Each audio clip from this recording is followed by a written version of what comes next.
नमस्कार प्यारे विद्यार्थियों, स्वागत है आपका आज की क्लास में।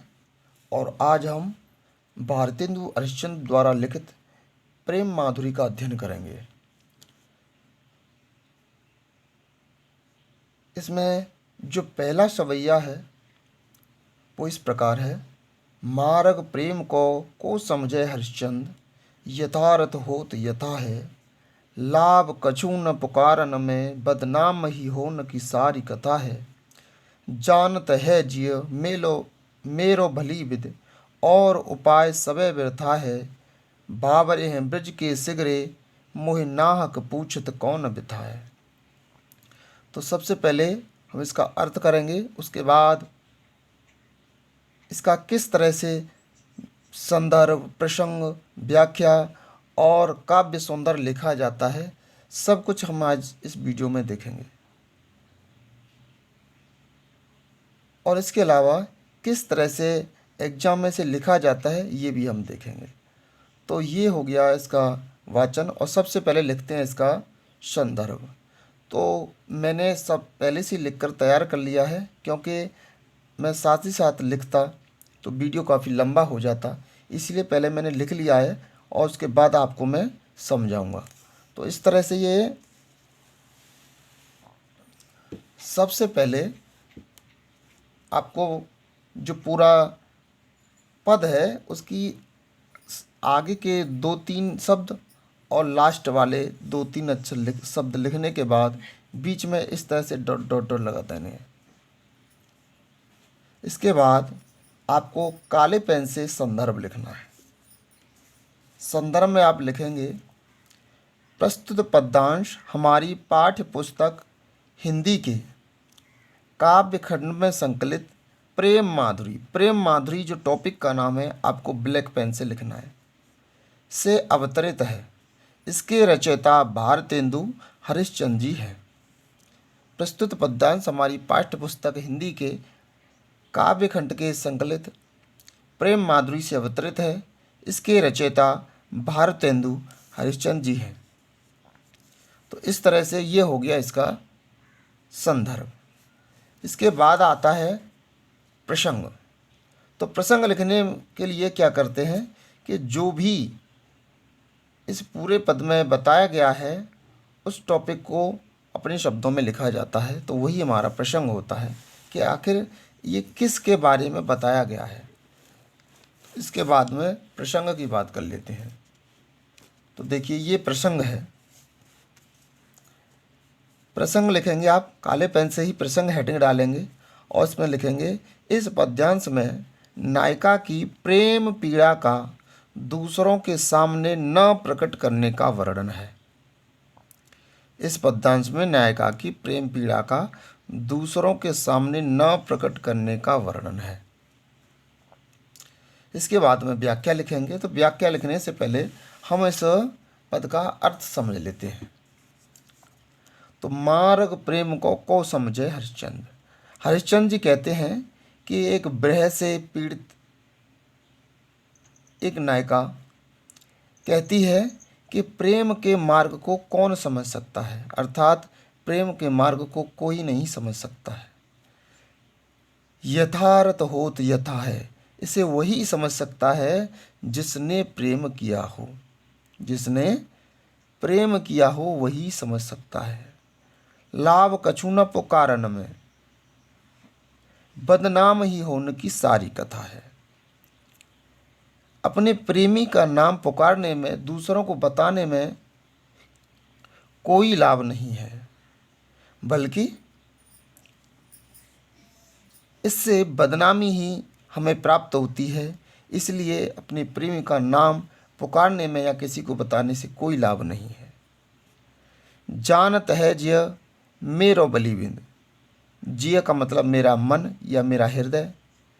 बलिविद माने बड़ी प्रकार से ये जानता है कि और उपाय सब व्यर्था है। व्यर्था माने व्यर्थ, बेकार। मेरा हृदय बड़ी प्रकार से जानता है कि और सभी उपाय व्यर्थ हैं, सभी उपाय बेकार हैं, कोई भी उपाय काम नहीं आएगा इस परेशानी में। बावरे हैं ब्रज के सिगरे, मोहि नाहक पूछत कौन बिता है। और ये ब्रज के सभी निवासी जो हैं ये पागल हैं, बावरे हो गए हैं। मुझे बेकार में ही, नाहक मतलब बेकार में ही पूछते हैं कि मुझे कौन परेशानी, बिता माने कष्ट, परेशानी, कि मुझे कौन सी परेशानी है, क्या परेशानी है। ये ब्रज के सारे निवासी बावरे हो गए हैं, पागल हो गए हैं, जो मुझसे पूछते हैं कि तुम्हें क्या परेशानी है, क्या कष्ट है, क्योंकि मैं इन्हें किस तरह से बताऊं कि मुझे क्या परेशानी है, क्योंकि मैं अपनी परेशानी को बता ही नहीं सकती, क्योंकि पहले ही बताया गया है। देखिए कि लाभ कछु न पुकारन में, बताने से कोई लाभ है ही नहीं, उल्टा बदनामी ही मिलती है। तो इस तरह से इसका पूरा अर्थ हो गया है। ये अर्थ किस तरह से लिखा गया है ये भी देख लें। देखिए व्याख्या किस तरह से लिखी गई है। व्याख्या में लिखा है कि एक नायिका कहती है कि प्रेम के मार्ग को कोई नहीं समझ सकता है, इसे वही समझ सकेगा जिसने प्रेम किया हो। अपने प्रेमी का नाम पुकारने से कोई लाभ नहीं है, बल्कि बदनामी ही मिलती है। आगे नायिका कहती है कि मेरा हृदय ये भली प्रकार जानता है कि मेरी परेशानी का कोई उपाय नहीं है। ये ब्रजवासी पागल हैं, जो मुझसे पूछते हैं कि तुम्हें क्या कष्ट है, क्या परेशानी है। तो ये हुआ इसका व्याख्या। इसके बाद लिखा जाएगा काव्य सौंदर्य। काव्य सौंदर्य भी लिखा जाता है। तो काव्य सौंदर्य आप काले पेन से हेडिंग डालेंगे और उसमें सबसे पहले यही लिखा जाएगा कि इस पद में किस चीज़ का वर्णन है, वही आपको अपने शब्दों में लिखना होता है। तो मैंने यही जो हमने पढ़ा है, जो अर्थ किया है, इसी का मैंने टॉपिक बना के लिख दिया कि इसमें प्रेम की पीड़ा का मार्मिक वर्णन किया है। तो पहला हो गया। इसके बाद में दूसरा लिखा जाएगा कि रस कौन सा है। तो रस सीधी सी बात है, प्रेम की पीड़ा का वर्णन है तो वियोग श्रृंगार रस है। तो वियोग श्रृंगार रस है। फिर भाषा कौन सी है, तो ब्रज भाषा है। शैली कौन सी है, तो शैली मुक्तक शैली का प्रयोग यहाँ पर किया गया है। छंद ऊपर ही मैंने बता दिया था कि सवैया है, तो छंद सवैया हो जाएगा। अलंकार अनुप्रास अलंकार है। अनुप्रास अलंकार क्यों है कि आपने देखा होगा कि यहाँ पर कई शब्दों का, कई वर्णों का बार बार प्रयोग हुआ है। तो जहाँ पर वर्णों की आवृत्ति होती है वहाँ पर अनुप्रास अलंकार होता है। देखो यथारथ होत यथा में देखो यथा, यथा शब्द आया 2 बार, और भी हैं कई जगह, देखिए और देखते हैं। लाभ कछु न पुकारन में, बदनाम ही होन की सारी कथा है। जानत है, देखो जानत में और जिय में, देखो 2 बार जा है, जानत जिय, तो यहाँ भी क्या है, अनुप्रास अलंकार है। तो इस तरह से कई जगह पर यहाँ पर वर्णों की आवृत्ति हुई है। तो यहाँ पर कौन सा अलंकार है, तो अनुप्रास अलंकार है।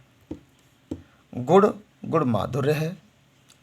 और एक और बच गया, शब्द, शब्द है शक्ति,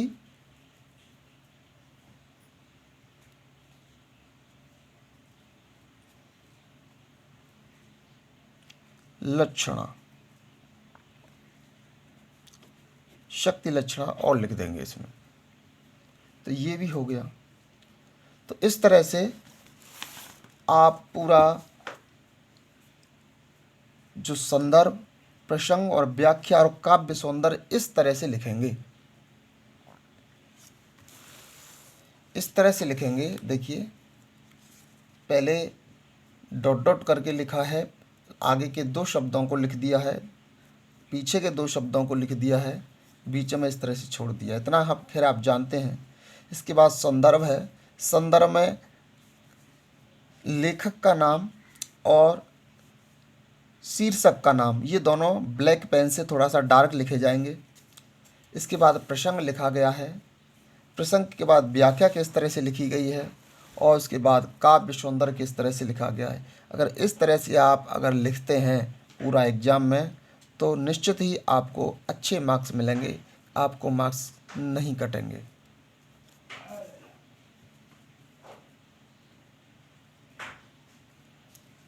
तो उम्मीद है वीडियो पसंद आया होगा।